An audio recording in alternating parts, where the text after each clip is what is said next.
Hey, it's your girl Carlonata, aka the Curvy Film Critic. This is episode 151, and thank you so much for joining me this beautiful Super Bowl Sunday. Yes. So, I am taping this. Obviously, I'm not doing it live because I'm judging the Spotlight Awards, which is a artistic awards situation here in Los Angeles, produced and sponsored by the Music Center. And what they do is they give out scholarships for non-classical and classical voice and dance, acting, and instrumental jazz. I am a judge in the acting category. So while you're watching this, I'm judging some kids, helping to find out who is going to be the one, two, or three people that are going to get a scholarship to move on and pursue their future in the arts with a little bit of financial and mentoring help. So there's that. Um, I wanted to let you know that if this is your first time here, give me a big old thumbs up to let me know you were here. Click that bell below for notifications. And yeah, so what I usually do here is I do film reviews of the latest releases, and then I usually do a little around the curve. I do a little curvy critic classic, and then I tell you what happened with my week, and I do a look the Curvy Critic Classic is like a throwback to a film. And then I usually have some interviews or some other reviews or whatever. And I usually have a special guest like I do today, and I will reveal him in a moment. But I usually start out the show telling you what I did with my week. So, did a little virtual Sundance situation. My guest did it too. We will talk about that when I bring them onto the screen. The SAG, Golden Globe, and NAACP Image Award nominations were announced, and I have to give a special shout out and big thumbs ups and claps and snaps to my girl Kaylia Love Jones. She is the filmmaker and director of The Power of Hope, a short film that was inspired by Michelle Obama's speech, and Michelle Obama must have inspired her quite well, because Kaylia Love Jones has become the first youngest female filmmaker to be nominated for an NAACP Image Award. I know that Oscar's coming next, and I love her, and I've been championing her since day one. So congratulations, Kaylia.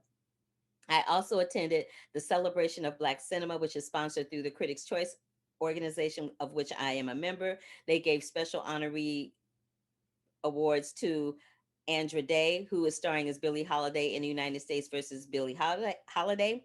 And they also gave one to Shaka King, who is the director of Judas and the Black Messiah, produced by Warner Brothers, which hits screens in a few weeks. So, and some other people as well. But you can go to their YouTube site and check that out. It was a wonderful ceremony. It was hosted by Bevy Smith, and it was cool. I also had a pre-taping of a show called Box Lunch with my colleagues Wilson Morales and host Albert Lawrence. So keep a lookout for that. I interviewed Lena Khan, the director of Flora and Ulysses, which is coming to Disney Plus. So I'll have that for you in a bit. And I'm getting them ballots together for the 21st annual Black Cinema Awards and the Critics' Choice Awards. Whew, I'm tired already. Having said that, I want to talk about this virtual Sundance. I've been talking about it for the last couple of weeks, but the thing that was different this time is that anybody could attend, whether you were a film aficionado or not. So I'm going to bring to the stage, bring to the screen, my brother, Jeffrey. Yes, that's my brother. That's my little brother, you guys.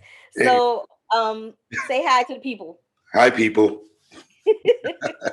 Anywho, so I was saying before I brought you onto the screen Hmm. that we have been film. Well, I talk to them all the time about how I love film and how mommy was the person that did that for us on Sundays and everything. And so I just wanted to ask you how you felt about doing the Sundance Film Festival, because you've never been to a film festival. Nope. You've never been to Sundance. I know you like movies like I do. So Mhm. just, tell the people how you feel about doing all that. Well, thank you for the birthday gift. Yeah. Thank you for the birthday gift. It was great because, like, when you were going to Sundance and you were talking about, you had to get the code and it was cold and you had to get boots and everything. This was able with doing COVID. This is a great idea, and it was actually pretty ingenious for us to people like me to watch Sundance films before everybody else. So I like that. That was fun. It was great. I got to see a lot of things, and I learned a lot of stuff while watching these films as well. Cool. Cool. So let's hit it with the first film. I've been talking a lot about our hashtag J. I got some interviews Mhm. with Francesca Noel and Cameron Ingalls, who star in the title roles of Romeo and Juliet. I loved it. I've been talking about it for weeks. They don't need to hear me talking about it anymore, but I want to hear what you thought about it.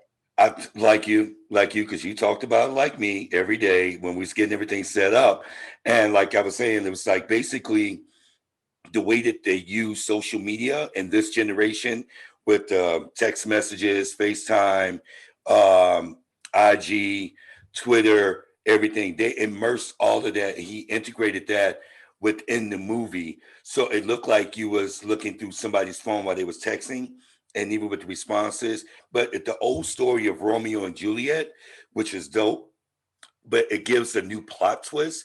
It gives an ending.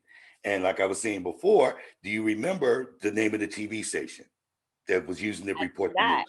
I wasn't really. No. What is It, it? it was KRJV, which Oh, is Romeo, Juliet, Verona. Because you oh, know look the at capitalists you. and Montagues and Verona. Yeah, I know a couple of things. I went to school. I went to school a couple of times. Oh, Yeah, you funny down. I can't. That was hilarious. You're like, yeah, I know some, but yeah, I I know know some a things. little something, something. You are Yeah, hilarious.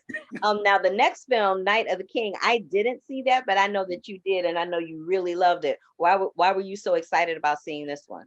Night of the Kings was set in Cote d'Ivoire, the Ivory Coast. It was directed by Philip Lacote, if I'm pronouncing his name, I'm so sorry. But it was about a prison in Ivory Coast, and there's a ritual where the guy that runs the prison, the inmate, once he gets sick or he gets ill, he has to take his own life.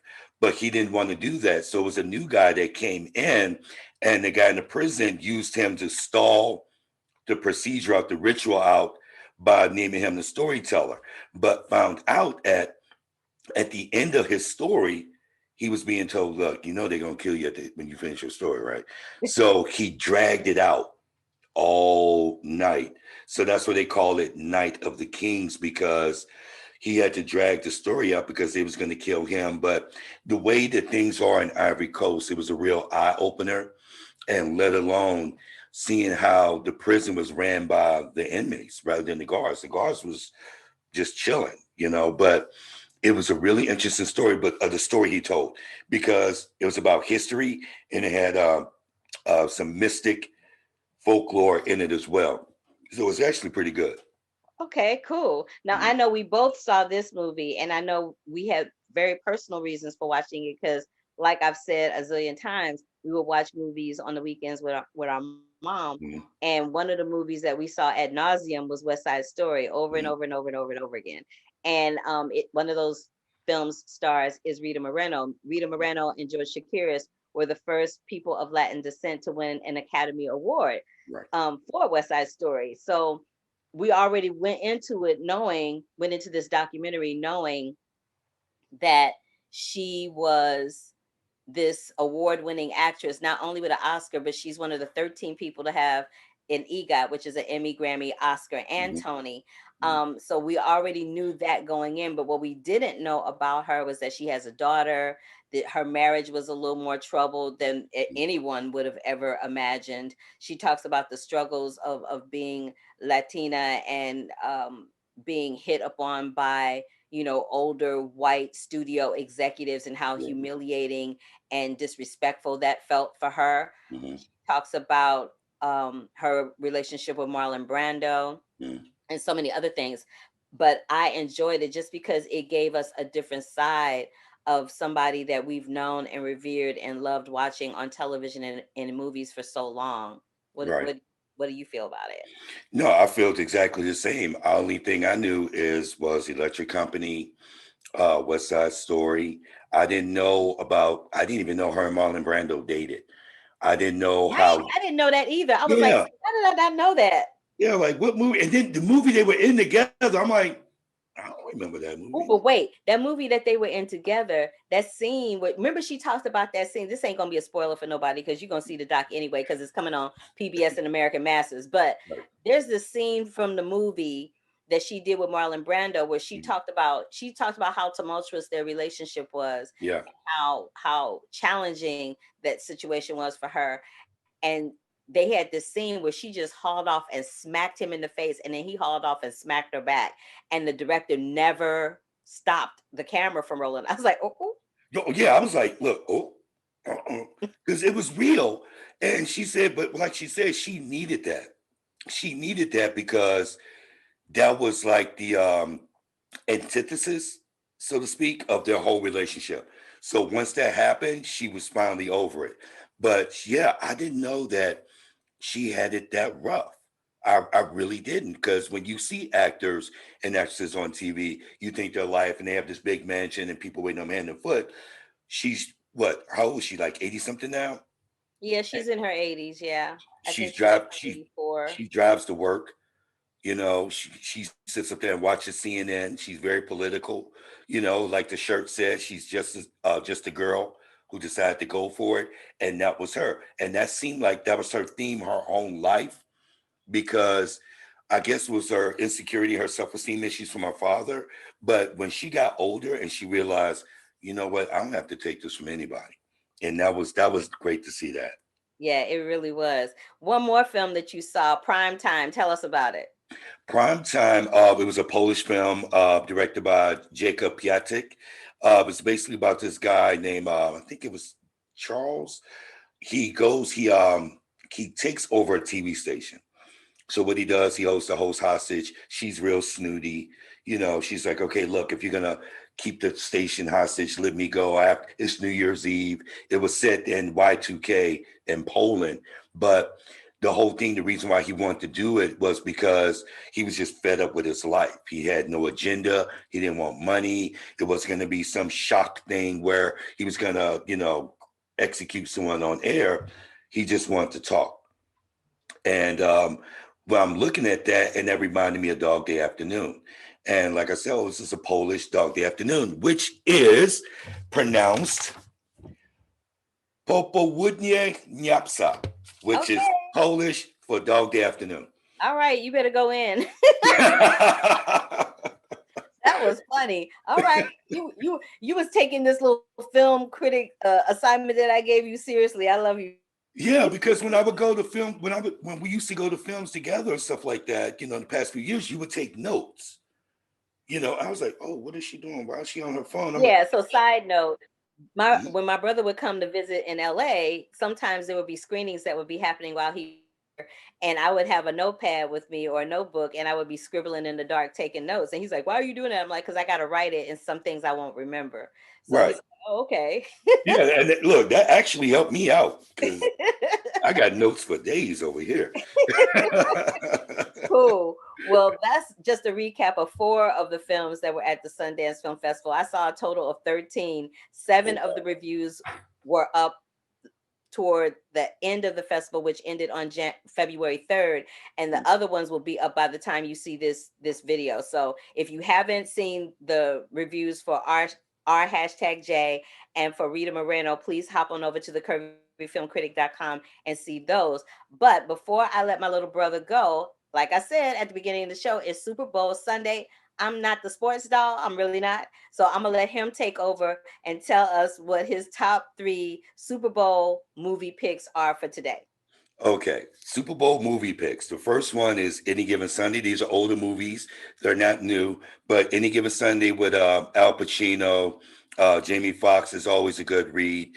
My other two movies, I wanted to give another football movie, but sports. You said sports, right? Yes, I did say sports. Okay, cool. So I'm gonna go with my second pick is He Got Game with Denzel, Spike Lee. Love that. Love the movie. Love the soundtrack. If you guys haven't seen it, watch that. And then the third one is The Fish to Save Pittsburgh, which had Dr. J that we saw when we lived across the street from a drive-in, and we Yeah, was we just did. Oh my God, I forgot about it. So when we were growing up, we had this house that literally was across the street from a drive-in. And mhm, so, there was like a hole in the fence. So we would send somebody from the neighborhood. Sometimes I would just send Jeffrey to go uh, through the hole in the fence, go to the back row where there wasn't a whole bunch of cars, if there were any cars. And that was back in the day where when you went to the drive-in, they had those speakers and you would just clip the speaker onto your window. uh-huh. So movie, right? Now you got to do it through your radio. I'm not having that. I don't like using my battery to watch a movie through my radio for 3 hours. But anyway, I digress. But Yeah. we would would put the speakers on the window, and we would send somebody over there to turn like two or three of them up, and We would we would turn all of them and sit in the up. front lawn. We sit in the front lawn and watch the movies. Oh, that was fun. Oh, the good old days. You can't do that now. And it was a 4 screen drive-in. And they Yep. never, yep. Oh God. And we, We like never you got said, caught. We never got in trouble for it. It was great. I had forgotten all about that. That was cool. That was oh good times. That was a lot of yeah, fun. that was fun. We had a lot of fun with that. What does your shirt say? Oh, oh, you got Malcolm X on your shirt, and I got Malcolm. Yay. I got This Malcolm is and my Martin. this is my one night in Miami shirt. Oh, this is my Activonia Outcast remix shirt. Okay, okay. Well, at least as brother and sister, we were on the same wavelength wardrobe wise. Always. I know, right? It's like, what are you wearing? I go, oh no. Uh, okay, cool. Well, thank you, little bro, for joining me for this edition of the Curvy Critic. I'll have to bring you back again and talk about movies some other time in the future. Maybe we could talk about the Oscar nominees or something when that gets a little closer. Ooh, Are or you Golden down? Globes. Yeah, Or I'm the always. Golden Globes, because you went to the Golden Globes with me last year. So yeah, maybe Yeah, we do that. yeah, that'd be dope. I'm up. Look, whatever you need from me, I'm here. I'm here for you, Oh, man. thank you, little bro. All right, Okay, sis. thanks. All right, Bye. bye. So, I still can't wrap my head around the fact that we have lost Cicely Tyson.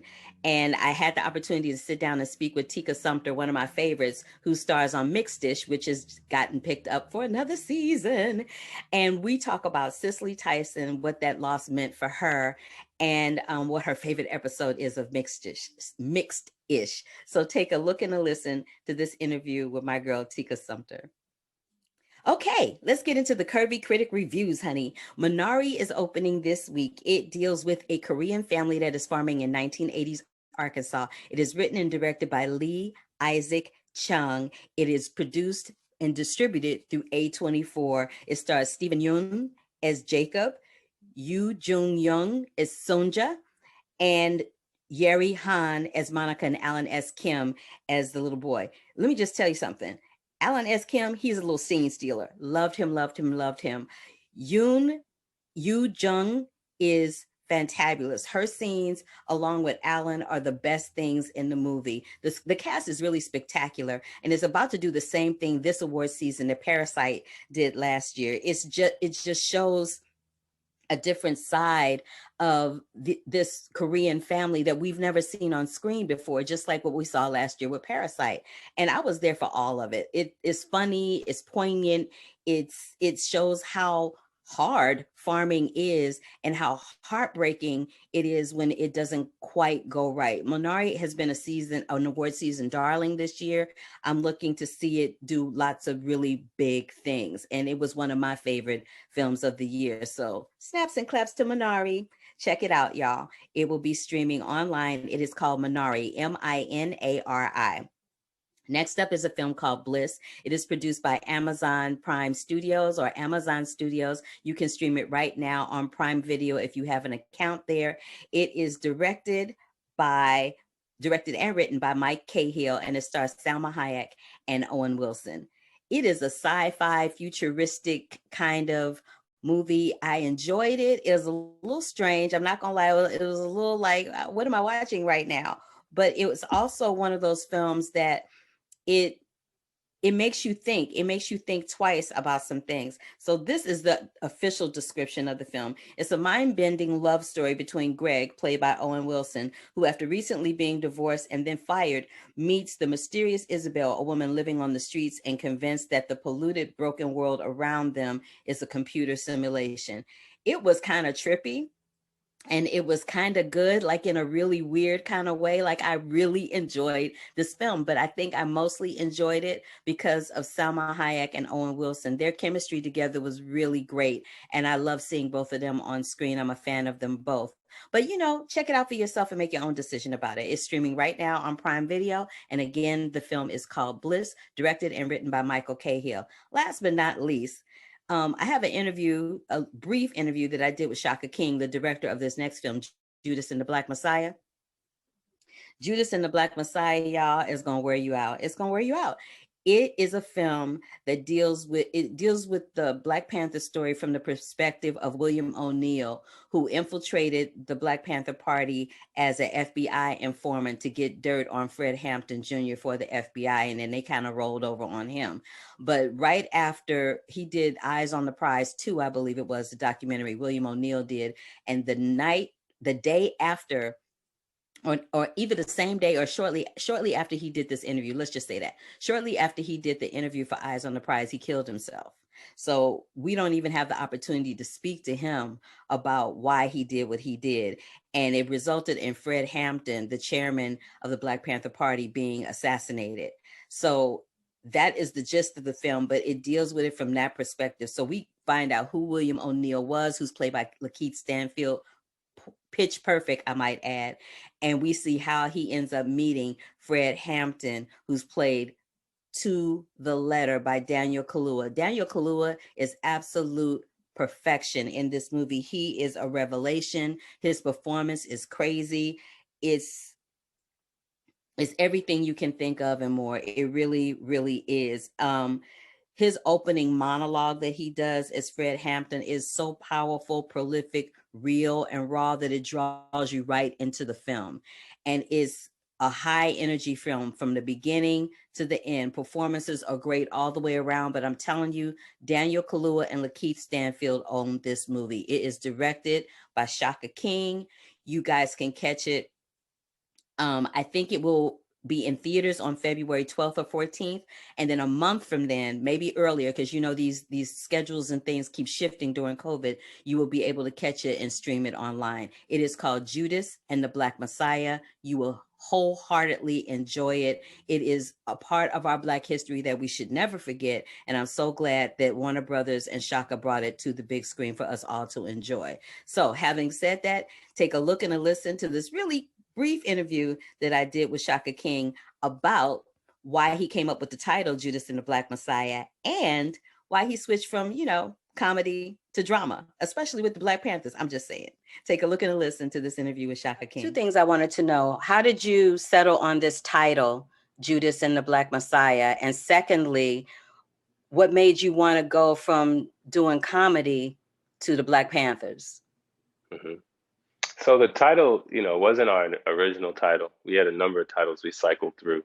The first was Jesus Was My Homeboy, and that was summarily rejected by the Panthers.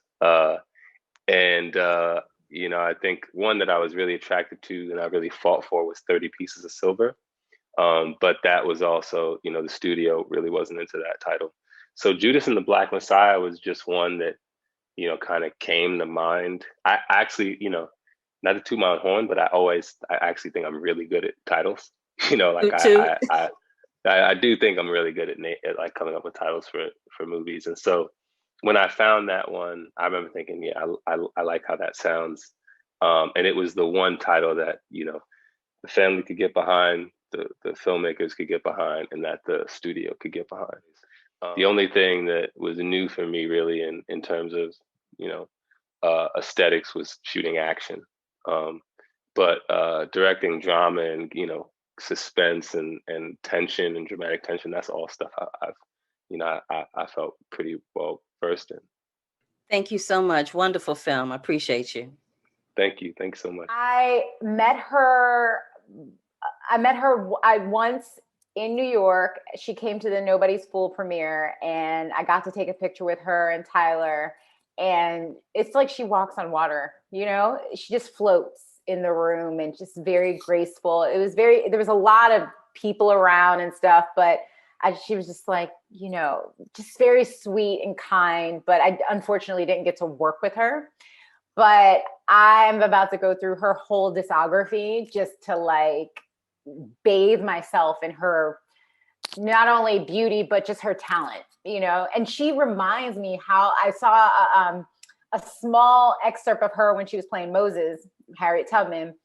And I'm like, God, I'm so grateful to be a Black girl. Okay, that part. And that's a good place to segue into the next question. Ooh, you've given me, I love you for that. So I just want to know, what is the biggest difference between you playing Candace and playing Alicia, because I know that Candace is single and she's, Miss Hot to Try. Alicia's married. She got these kids. They all got their little issues. I think those are the big differences, on the outside. I think Candace obviously does not. Well, I feel like now that the season's ending, but most of her journey has been not knowing who she is and not knowing where she belongs. And actually, that's kind of like somewhat of Alicia, where she's figuring out where she belongs in this season, second season. She kind of acclimates and kind of feels herself and the things that she loves, even though it kind of went against things that she used to be against. But yeah, I think the big difference is lifestyle, obviously. Right. And one's single, one's not. And then one is finally finding her way. And who knows if she'll make it or not. But Alicia is definitely like glowing up and partner of a firm and has these kids and trying to raise them while trying to get her whole life in order. I love it. I love you on the show. My mom loves, and my mother gets so excited every time she sees the previews for the show, because y'all always feature, is her name, how you pronounce it? Is it Michael Michelle? Michael Michelle. Yeah. Every time she sees Michael Michelle, my mother's whole face just lights up. It's hilarious. Oh, I think that's everybody. She loves her. She's like, that little girl right there. Yeah. But I want to talk to you about a project that I read you might have coming up called The Ancestor. Can you talk about that at all? It's in development right now. K.O. Yegan, a fantastic writer, is writing it as we speak. And, I just kind of wanted to go back, and I can't really tell you exactly everything, but it's. Can you tell me what it's about? It's about how a lot of medical discovery was built on our backs, and how it goes from something from the past comes to the future and finds its redemption. Okay. So it's about our ancestors and how this country really was built on our backs, and how we have legacy, but it was ripped away from us, right? And how money was made off of a lot of things that we've created. And so it kind of connects the past and the future together. Okay. And just to switch it back to Mixish and close it out real quick, what has been your favorite episode that you shot thus far? One that when you think about it, it just brings a big old smile to your face. Oh my God. I love a lot of the episodes, but one of my favorite episodes is with my sister Denise. And we're talking about the mental gymnastics that Black women have to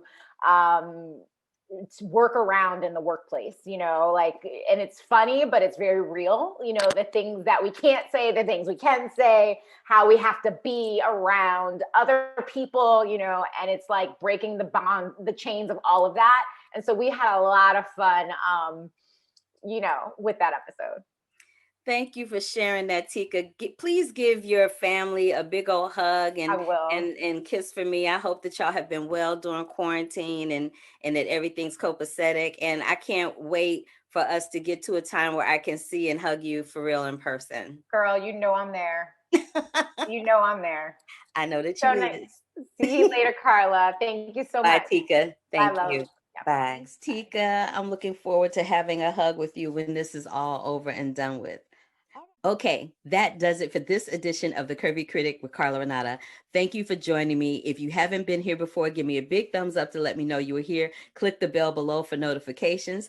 And next week, I will have more awards news, more awards news, more awards news. I will also have live with me Jen Barnhart. Jen and I work together on a musical called Avenue Q, and I thought it would be great to have her come in and talk to me about Street Gang, which was a documentary I saw centered around Sesame Street and how everybody got to Sesame Street. She works at the Children's Television Workshop. She currently works at Sesame Street as a puppeteer and one of the few female puppeteers that has worked on that stage. So I wanted to bring her in and give you guys a little behind the scenes information about that. And I want to thank my little brother, Jeffrey, for coming in. Thank you, Shaka King, for allowing me to talk to you. Thank you, Tika Sumpter, for allowing me to talk to you. And I will see y'all next week. Love, peace, and hair grease, y'all. Deuces. To keep up with The Curvy Critic, like our page here, click that subscribe button, and click that bell for notifications. Love, peace, and hair grease, y'all.